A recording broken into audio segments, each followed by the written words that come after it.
महासिंधु आंबतिला ग्राम को सरकार अणदेखा लोके जेमिति मौलिक सुविधार वंचित न हुंतु सरकार करुछंती कोटी कोटी टंकार अटकल व्यय राजकोषरू खर्च हेउछि अनेक टंका। स्वाधीनतार 75 वर्ष पर आज एमिति अनेक गाँ रही सरकार विभिन्न योजना एमानक पाखकु पहुंची पार नाही।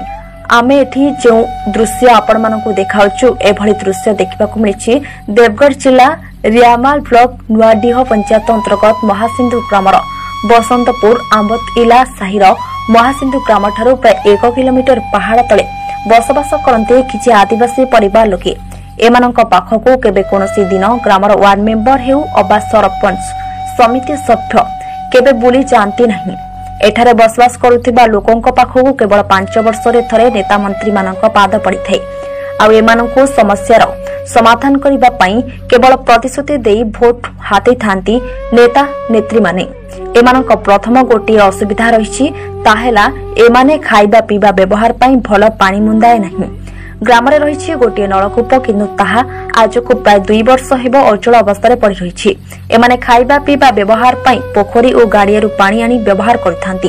ए विषय रे ग्रामवासी ग्रामर वार्ड मेंबर ठारू आरंभ करी सरपंच वीडियो जिलापाल ऑफिस को जाई बारंबार अभियोग करि आसुथिले मध्य एमानक कथा केही सुननथिबा आम गणमाध्यम आगरे दाबी करी कहिसंती। एथिप्रति सरकार तथा स्थानीय प्रशासन दृष्टि देबाको अनुरोध।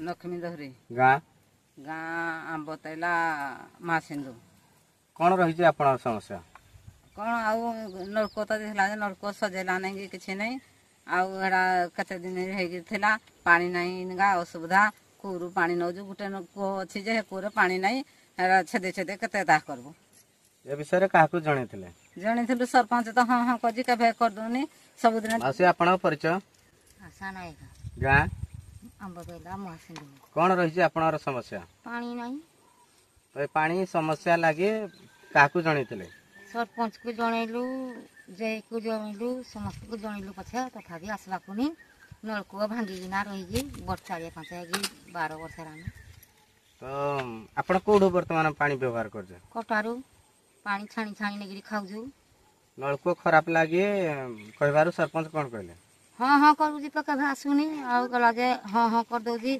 पठे देई बोली के पठौनी आ गला जे पानी नागी बड़े असुविधा सप्लाई पानी भी हम साइकी आसुनी।